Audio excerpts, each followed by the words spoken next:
Hi CTI Leadership Program, this is Michelle Davenport, and I thought about creating a brief video that speaks to the essence of me, what I'm passionate about in my leadership, what I absolutely can't stand in the world. A few things came to mind. When I consider the essence of me, the very first thing that comes to mind is light. I think of myself as light, bringing it, holding it, and putting it back out into the world. Whether it is my then 6 and 8 year old grandnephews, and their mom would say, you see them, they deal with you very differently than they do anyone else. I'd like to think that that's who I am in the world in general. I pause, I listen, I take in. And some of this I can attribute to my time and my days through the CTI learning experience, and that is en route to becoming a coach. I've always thought of myself as someone who was a coach. In fact, one of the earliest passwords when we first became a lot more digitally literate, my password for years was coach in some way, shape, or form, or reader in some way, shape, or form, because I'm reading people's souls, reading people's inner hearts, reading people's faces and expressions. That's what I think of when I think of the essence of me. In fact, from the earliest days, one of the things that I consider is my purpose is that of a generous host. I host people's dreams and aspirations.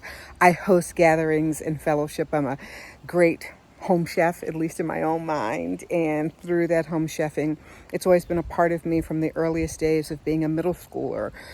It's always been a part of me to bring people together over food and fellowship and conversations.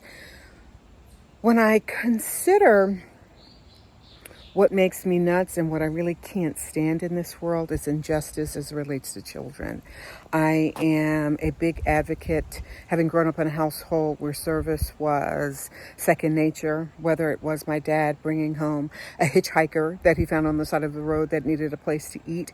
He would bring that person into our home and feed them and then get them to where they needed to be. Whether it was my aunt who became aware of a youngster whose family situation was not great, and she began spending time at my grandmother's home with us as young people. And before we knew it, my aunt had adopted this young person. And in my family and in my orbit, you don't have to share DNA to be family and to get the kind of attention and love that was just commonplace and second nature in my family system.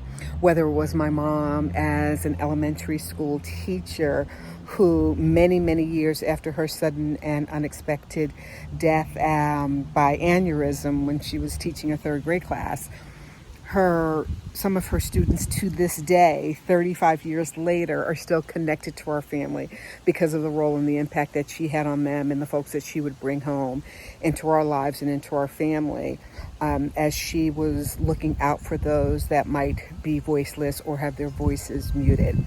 That's so much a part of how I think about how I show up as a leader.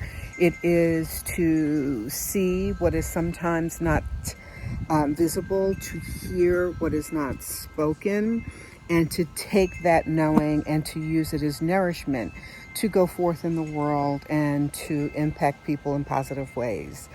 That's a little about me and the essence of me. I think that's what the question asked. I hope I answered all of them because I don't have it in front of me at this moment.